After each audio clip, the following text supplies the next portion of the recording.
মুর্শিদাবাদ জেলার নবগ্রাম থানার নবগ্রাম ব্লক তৃণমূল কংগ্রেসের উদ্যোগে রবিবার পলাশপুর খড়দিঘি 5 গ্রাম স্বাস্থ্যকেন্দ্রে গিয়ে ফল বিতরণ করা হয়।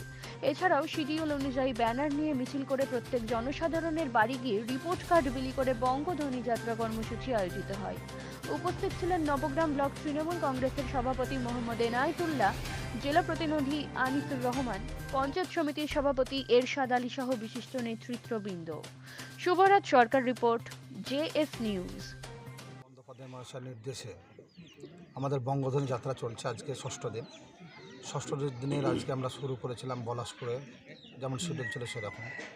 ফার্স্ট হ্যাবিটেশন ওখানে ছিল, ওটা কমপ্লিট করে খদ্দেইপাড়ায় সেকেন্ড হ্যাবিটেশন শুরু হয়। সেকেন্ড হ্যাবিটেশন কমপ্লিট করে আমরা সবাই মিলে একসঙ্গে ডাল ভাত লাঞ্চ করলাম। আমাদের এই কর্মসূচি খুব সুন্দরভাবে পালিত হচ্ছে। আমরা সকল স্তরের নেতা নেতৃত্ব সকলকে নিয়ে আমরা যেভাবে আমাদের নির্দেশ দেওয়া আছে গাইডলাইন্স, সেভাবে আমরা করছি।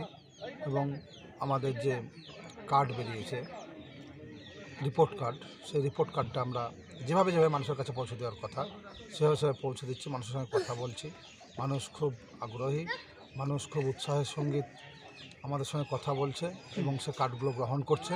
আশা করি সামনে নির্বাচনে আমরা বিপুল সংখ্যক ভোটে এখান থেকে জয়লাভ করব, বিপুল সংখ্যক ভোটে। আপনি কি এরপর থেকে নিয়মিত এই আসনের কাজটা আমরা করি, বিভিন্নভাবে করি, খেলাধুলার মাধ্যমে করি, আমরা সাংস্কৃতিক অনুষ্ঠানের মাধ্যমে করি, আমরা যেখানে কোনো মানুষ অসুস্থ থাকে, মৃত্যু হয় সেখানেও যাই, বিয়েতেও যাই আমরা, এমনকি আমরা কোনো গরিব মানুষের বিয়েতে রান্নাবান্না করে দিয়েও আসি।